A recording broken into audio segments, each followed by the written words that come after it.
You know the sound of a man breaking? It is not a loud scream or a dramatic shout. In my line of work, real devastation is a quiet, hollow thing. It sounds like a jagged, trembling intake of breath over a static-filled cell phone line on a damp Tuesday afternoon. That was my sister, Laura, 4 weeks ago. She was choking back tears, trying to keep her composure, but she was failing. She told me they did not even let her say goodbye to her team. She had given 15 years of her life to that place, 15 years of early mornings, late nights, and broken promises. She missed our mother's 75th birthday dinner because of a third-quarter software launch. She missed her own wedding anniversary to coordinate logistics for a massive corporate merger. And after all that sacrifice, they escorted her out of the building with 2 security guards at her elbows, as if she were a common thief caught stealing office supplies. I was sitting in my private study in Manhattan, looking out at the sprawling skyline. Through my investment partnerships, I own a small but highly lucrative fraction of that concrete jungle. I did not say anything at first. I just took a slow sip of my black coffee and felt that familiar, cold switch flip in the back of my mind. It is a switch I do not turn on often, but when I do, things change. It is the same mindset I had when I shorted the overheated real estate market back in 2008, and when I bought into digital assets when the rest of the world was calling it a foolish trend. It is the predator switch. I asked her who did it, keeping my voice perfectly calm. My voice is always calm. It is a habit from years of high-stakes negotiations. She told me it was the new vice president of operations, a man named Gordon Briggs. He had arrived recently with a mandate to cut costs, and he decided her entire department was redundant. Laura had literally built that division from the ground up, but to Gordon, she was just a line on a spreadsheet. I told her to take a deep breath and meet me at the small coffee shop, directly across the street from her office building in Midtown. I hung up the phone, and before I even reached for my coat, I pulled up the public financial filings for Vortex Dynamics. I met Laura 30 minutes later. She looked like a ghost. Her eyes were red, and her coat was slightly damp from the autumn drizzle. She was clutching a cheap, half-crushed cardboard box. Inside was a small green succulent, a framed picture of her golden retriever, and a joke mug I had bought her 7 years ago that labeled her the world's most average employee. She wiped her nose and told me they would not even let her back up her personal contacts. Gordon had stood there, checking his expensive gold watch, while security watched her pack. I told her we were going back inside. She panicked, saying she could not face them again, but I lied and told her she had forgotten her phone charger. More than that, I wanted to see this Gordon Briggs with my own eyes. We walked back into the lobby of Vortex Dynamics. It was one of those aggressively modern corporate spaces. There was too much brushed steel, not enough warmth, and the air conditioning was set so low it felt like a walk-in freezer. We approached the reception desk. I was dressed down in dark jeans and a plain gray cashmere sweater. It is a sweater that cost me more than a decent used car, but to the untrained eye, it looked like something from a bargain bin. I looked like a supportive, ordinary brother. That was when Gordon Briggs walked out of the elevator. He was the perfect example of corporate mediocrity. He wore a suit that was too shiny, a tie that was too wide, and he walked with an arrogant swagger that practically shouted his insecurities. He was laughing loudly at some joke he had made to a nervous assistant. Laura stepped forward, her voice trembling slightly, and asked if she could retrieve her charger. Gordon did not even stop walking. He just waved a hand in her direction, as if he were shooing away an annoying insect. He told her that human resources handled the lost and found, and reminded her she did not work there anymore. He told her to clear the lobby because she was ruining the corporate aesthetic, then breezed past us while mashing buttons on his phone. I watched him walk away. Smasbon. I watched the security guard, an older man named Barney, look down in embarrassment. I watched my sister shrink, her shoulders hunching as if she wanted to disappear into the floor. She whispered that he was awful. I corrected her and said he was sloppy. I looked around the lobby, really looked. I saw the worn, frayed carpet near the elevator banks. I noticed the cracked laminate panel on the reception desk. I saw the defeated look on the faces of the employees walking in. This was not a thriving enterprise. This was a rotting carcass wrapped in a shiny corporate logo. I pulled out my phone. I was not browsing social media. I was analyzing Vortex Dynamics' stock performance over the last 9 months. It was a complete disaster. They were bleeding cash, and they had missed their earnings targets for 4 consecutive quarters. The board of directors was getting desperate. They had brought in consultants and hatchet men like Gordon Briggs to trim the fat, but they were only cutting the muscle and leaving the sickness untouched. I walked over to the directory on the wall, took a photo of the board members, and then took a photo of the list of major shareholders. I looked back at the elevators where Gordon had disappeared. I turned to my sister and told her I had been looking for a hands-on project to diversify my portfolio. She asked what I meant, and I told her we were going to restructure the company. There is a common misconception that hostile takeovers happen like they do in Hollywood movies. People expect shouting matches on frantic trading floors, dramatic music, and intense late-night confrontations. In reality, a successful takeover is incredibly quiet and methodical. It is a slow, patient suffocation. It is a mountain of paperwork, dozens of phone calls, and absolute silence. Over the next 3 weeks, I did not sleep much. I turned my private study into a war room, with charts, spreadsheets, and sticky notes covering every available surface. Laura stayed with me during this time. She was still reeling from the shock of her termination, but I needed her deep knowledge of the company. She knew exactly where the cracks were in the foundation of Vortex Dynamics. I stood in front of a whiteboard covered in the names of the board members and senior executives. I asked her who the weak link was on the board, who was most desperate for liquid cash. Laura studied the names while clutching a hot mug of tea. She pointed to Silas Miller, the chief financial officer. He was going through an incredibly messy and expensive divorce and had been quietly selling off his personal assets for months to pay his high-priced attorneys. That was the entry point. I did not approach Silas directly. That would have been a rookie mistake. If a wealthy private investor approaches a desperate executive, the stock price spikes instantly. Instead, I used Ironclad Assets LLC, a shell company I had registered in Delaware 5 years ago for this exact type of operation. I had my Proxy contact Silas's broker with a quiet, off-market offer. We offered him a 7% premium on his shares, cash up front, with a quick close. He bit so hard I could almost hear the snap from across the river. Just like that, without anyone else on the board realizing it, I owned 11% of the company. But 11% does not buy you a seat at the table. It only gets you a quarterly report. I needed 51% for a controlling interest. I started buying up the floating public shares on the open market. I had to be extremely careful. If I bought too much volume at once, the trading algorithms would flag the activity, the price would spike, and the board would realize a raider was at the gates. To avoid detection, I used a strategy called iceberging. I placed thousands of small buy orders through 12 different brokerage accounts, all of which funneled back to 3 separate trusts under my control. I was slowly vacuuming up Vortex Dynamics, share by share, hour by hour. But while I was buying the stock, I also needed eyes on the inside. I could not go back to the office myself because Gordon Briggs had seen my face. I needed someone invisible. That was where Toby came in. Toby was a courier who had been running sensitive legal documents for me for 3 years. He was 28 years old, sharp as a tack, and trying to save up enough money to start his own business. To wealthy corporate executives, guys like Toby are just moving furniture. They talk freely in front of them because they assume they are not listening. I offered Toby a job. I explained that the third-party messenger service Vortex Dynamics used for their inter-office mail was owned by one of my subsidiaries, and I wanted him to be their new dedicated runner for the executive floor. Toby grinned, immediately understanding the assignment. Every evening he would come to my apartment with a detailed report. The information he brought back was even better than I could have hoped. Gordon Briggs was not just an arrogant manager.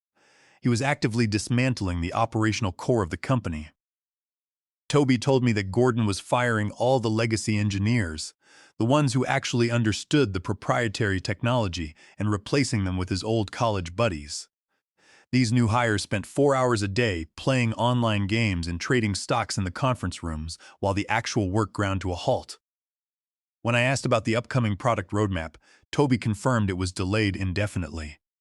Yet, Gordon was ordering the marketing department to continue selling the upcoming release to clients, effectively selling vaporware.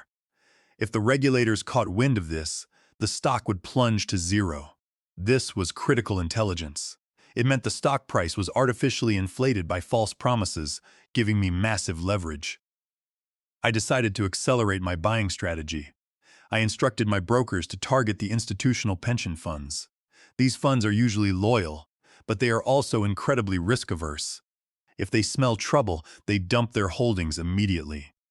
I had a contact in financial journalism write a speculative piece about the delayed launch. The article was completely true, but it was framed in the worst possible light. The morning it went live, the stock dipped 15%. While the public panicked and sold, I was there to catch the falling shares. My stake went from 11% to 20%, then 30%, and finally 41%. The board was still asleep, too busy managing the public relations fallout to notice the shift in the share registry. They even issued a press release expressing full confidence in Gordon Briggs' leadership. I laughed when I read it. I was at 41%, but I still needed that final push to cross the 51% threshold. That was when Toby called my private line. His voice was low and tense. He told me Gordon had just ordered a massive catering setup for the main boardroom. He was rushing a deal to sell off the entire robotics division to a competitor. My blood ran cold. That division was the only valuable asset the company had left. It was the division my sister had built. If Gordon sold it, there would be nothing left of the company to save. I looked at the corporate calendar on my screen, my heart beating with a cold, controlled rhythm. The next scheduled board meeting was not for another 6 weeks, meaning this was an unauthorized emergency liquidation of key assets. Gordon Briggs was trying to strip the ship for parts and sell the cargo before anyone realized he had steered it onto the rocks. I knew I had to stop him, but my 41% stake was not quite enough to block a private asset sale without a protracted legal battle. I needed to cross the 51% threshold before he signed that contract. I had less than 24 hours to make it happen. I told Toby to stay close to Gordon, monitor his calls, and report every move. I studied the list of remaining shareholders on my laptop, searching for the one block of shares large enough to tip the scales in our favor. It belonged to the retired founder of the company, an elderly man named Winston Ward. He held 23% of the stock. Winston had been pushed out of his own company 13 years ago during a hostile boardroom coup led by the current majority board members, and he had not voted his shares or attended a meeting since. He had retreated from the corporate world entirely, bitter and reclusive. If I could convince Winston to sell his block to me, we would to hold 64% of the company and control the vote completely. I grabbed my keys, called out to Laura, and told her to get her coat. We were driving to Connecticut. The drive was long, wet, and quiet. The tires hummed against the asphalt as the rain came down in steady sheets, matching the gray November landscape. Laura sat in the passenger seat, gripping her hands in her lap, while I reviewed the file on Winston Ward. I talked to her about our childhood, reminding her of the times we had to stand up to neighborhood bullies and how this was no different. Winston was 76 years old, a brilliant engineer who had started Vortex Dynamics in a metal garage back in the 80s with nothing but a toolbox and a dream. After the new management team pushed him out, they converted his voting stock into a class that only regained voting power under specific emergency circumstances or if sold in its entirety to a single buyer. Laura was nervous, warning me that Winston hated everyone associated with the company. I told her that was perfect, because so did we. We arrived at the Oaks, a high-end assisted living facility surrounded by manicured lawns and towering oak trees. We found Winston in the solarium, staring intently at a wooden chessboard, playing a quiet game against himself. He looked frail in his knitted cardigan, but his eyes were sharp, dark, and alert. When we walked in, he did not look up, dryly telling us he was not interested in buying brochures or timeshares. I sat down across from him and told him we were not there to sell, but to buy. He looked up, studying my face, then his gaze moved to Laura. His eyes softened slightly. He recognized her immediately. He told her she was the robotics engineer who had solved the difficult servo latency issue in the 2012 prototype, allowing the robotic arm to move with human precision. Laura was stunned that he remembered a technical detail from so long ago. Winston sighed, saying he remembered everything about his company, or what it used to be before the greedy corporate climbers took over and turned it into a marketing machine. I told him why we were there. I told him they had fired Laura, and that Gordon Briggs was planning to sell off the robotics division tomorrow morning to a foreign competitor, just to inflate the quarterly numbers and secure his personal performance bonus. Winston's hand tightened around a wooden chess piece. He muttered that the robotics division was the very soul of the company, and that the rest was just software packaging and marketing fluff. I explained that I had already acquired 41% of the outstanding shares, but I needed his 23% to secure a majority. If he sold his block to me, I could block the sale, fire Gordon Briggs, and reinstate Laura to run the department she had built. Winston leaned back in his chair, studying me. He asked if I was just another corporate raider. I told him honestly that I was an investor who valued efficiency and profit, but that I despised waste, and what Gordon was doing was absolute destruction. I wanted to build, not destroy. Winston looked at Laura, asking if she could actually run the division. Laura looked him dead in the eye and told him she had been running it for years before they slashed her development budget to buy expensive chairs for the sales team. Winston let out a dry, raspy laugh. He pulled an old flip phone from his pocket, called his attorney, and told him to draft the share transfer immediately.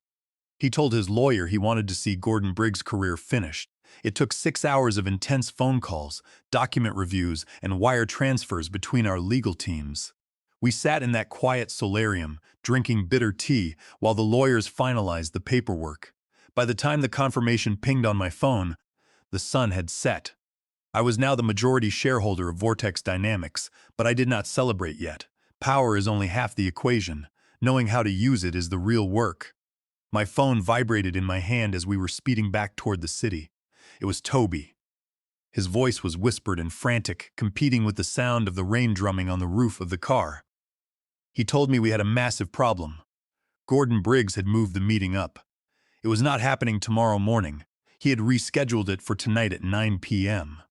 He was hosting a dinner closing in the executive boardroom with the buyers from the German conglomerate led by a man named Herr Schmidt. They were already in the building. I looked at the dashboard clock. We were still 3 hours away, dealing with heavy traffic and rain on the interstate. When Toby first received the news of the sudden schedule shift, he had felt a surge of panic. He was just a runner, a guy in a blue courier shirt who was supposed to drop off letters and stay out of the way. But as he stood in the quiet of the mailroom, looking at the master keycard I had provided, he realized he had a choice to make. He remembered how Laura had been the only corporate executive in that entire building who treated him with respect, always asking about his studies and buying him coffee when he looked exhausted. He decided right then that he was going to take the risk, even if it meant getting fired or arrested. He took the master keycard and walked toward the executive elevators, preparing himself for what he had to do. He knew the building layout like the back of his hand, and he was determined to use that to our advantage. Back at the corporate headquarters, Toby was putting his plan into action. According to his later report, the German buyers had just arrived in the lobby. Gordon was leading them toward the executive elevators, talking loudly and trying to impress them with his knowledge of the city. Toby was waiting inside one of the elevator cars with a large cart of mail, pretending to organize packages. As the group approached, Gordon barked at him to hold the elevator door, expecting immediate obedience. This was the moment of reckoning. Toby looked Gordon in the eye, saw the complete lack of respect, the arrogance of a man who treated people like office furniture, and made his move. Toby did not reach for the door open button. Instead, he gave a confused shrug, looked down at his clipboard, and let the heavy doors slide shut right in Gordon's face. It was a small, beautiful act of defiance. It forced Gordon and the wealthy German investors to wait for the next available car, buying us valuable minutes. But Toby was not done. He stepped out of the elevator on the next floor, used the master keycard to lock out the 41st floor boardroom access from the elevator control system. He knew that by disabling the destination key, the lift would bypass the executive suite entirely, forcing the group to find another way. When Gordon and his guests entered the next elevator and pressed the button for the 41st floor, nothing happened. The button remained dark. Gordon panicked, sweating in his shiny suit, and claimed the building management was updating the software.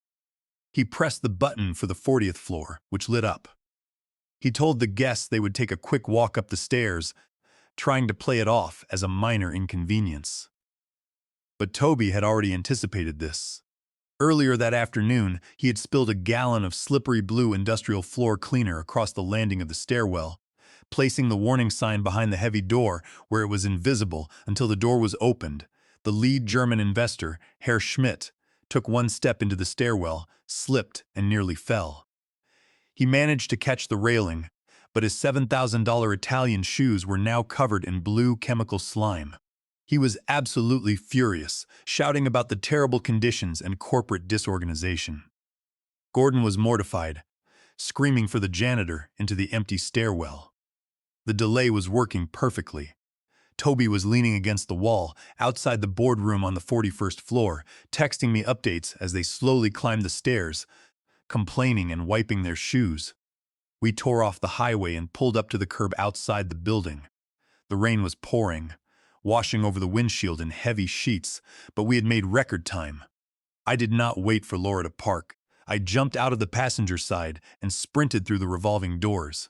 Barney, the security guard, stood up to stop me, but I slammed the printed wire transfer confirmation and the corporate registry update onto his desk. I told him I was the new majority owner of the company and told him to send me straight up. Barney looked at the paperwork, saw the massive numbers, and looked at me. A broad smile crossed his face. He unlocked the private express elevator and told me to go get them. I stepped inside, swiped my owner's card, and pressed the button for the 41st floor. The ride was silent and fast. During the elevator ride, I took a deep breath, smoothing down my cashmere sweater. I knew that the next 10 minutes would decide the fate of my sister's legacy. I could feel the adrenaline pumping, but my mind remained clear and cold. I reviewed the legal strategy in my head one last time. We had the stock transfer, we had the proof of Gordon's unauthorized actions, and we had the law on our side. When the elevator chime finally sounded and the doors slid open, I stepped out onto the executive floor with absolute confidence, ready to reclaim what was ours. The elevator doors slid open on the 41st floor, and I could hear the shouting coming from the boardroom. The German investors were wiping their expensive shoes with napkins, complaining about the terrible experience, while Gordon Briggs frantically tried to appease them, offering chilled champagne and pushing the contract toward them. He told them to sign the paperwork so they could conclude the business. I pushed the double glass doors open, the heavy glass swinging inward with a quiet hiss. I announced that the pen would not be necessary because the deal was off. Gordon spun around, his face turning pale when he recognized me as the man from the lobby weeks ago. He tried to reclaim his confidence, calling me a trespasser and demanding that security arrest me. He told the Germans I was just a disgruntled relative of a former employee. I did not move. I looked at him and told him to step away from the table. I sat down in the large leather chair at the head of the table. I looked at the German buyers and addressed them in fluent German, explaining that the meeting was over and the offer was officially withdrawn. Herr Schmidt and his associates sat back, suddenly intrigued by the sudden shift in power. Gordon was red-faced, shouting at Toby, who was standing by the door, telling him he was fired. I pulled the legal documents from my leather briefcase and slid them across the mahogany table. I explained that as of 6 p.m. that evening, I owned 64% of Vortex Dynamics. I cited a breach of fiduciary duty and corporate waste under Section 144 of the Delaware General Corporation Law. Gordon had attempted to sell the core intellectual property of the company at a fraction of its value to secure a personal bonus, without the knowledge or approval of the shareholders. Under U.S. corporate law, this was a clear violation of his duty of loyalty, rendering the transaction illegal. I formally called an emergency shareholder meeting right then and there. I proposed a motion to terminate Gordon Briggs for cause, effective immediately. Laura, who had just walked into the room, seconded the motion. As the holder of 64% of the voting shares, I cast the deciding vote. The motion carried. I looked at Gordon and told him he was fired, instructing him to pack his belongings and leave the building within 10 minutes before I had security remove him. I warned him not to take any company property with him. Gordon stood frozen for 10 seconds, his face cycling through anger and disbelief. But cowards always crumble when they lose their leverage. He grabbed his briefcase and slunk out of the room without another word. I sent Toby to watch him pack and ensure he left quietly. He walked back to his office, tried to log into his computer to delete files, but my IT team had already deactivated his credentials 10 minutes ago. He carried his personal belongings in a small cardboard box, walking past the rows of desks while his former employees watched in stunned, happy silence. I turned back to the German investors and apologized for the chaotic evening.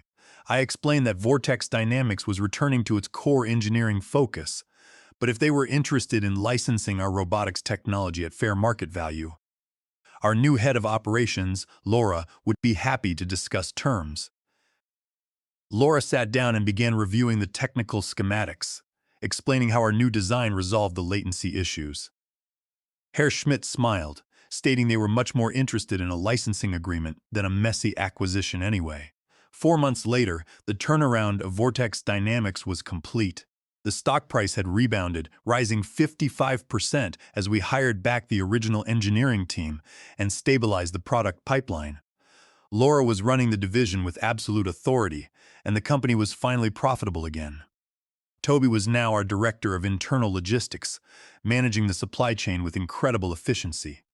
I sat in my office, looking at a small package that had arrived in the mail from Connecticut. Inside was a black wooden king chess piece and a note from Winston Ward containing a single word, checkmate. I smiled, feeling the quiet satisfaction of a job well done. I went down to the lobby to grab a cup of coffee and saw a man in a flashy suit screaming at a young barista. I stopped and watched him, feeling that familiar cold switch flip in the back of my mind. I wondered who owned his company and who leased his office building. The game never truly ends, and I was already looking for my next project. To make sure that we built a strong foundation, Laura and I spent the weekend after the takeover meeting with all the lead engineers. We ordered food, sat in the laboratory, and talked about the future. For the first time in months, there was genuine laughter in those halls. The engineers were excited to work again, knowing their designs would not be sold for scrap. I realized then that business is not just about numbers and hostile maneuvers.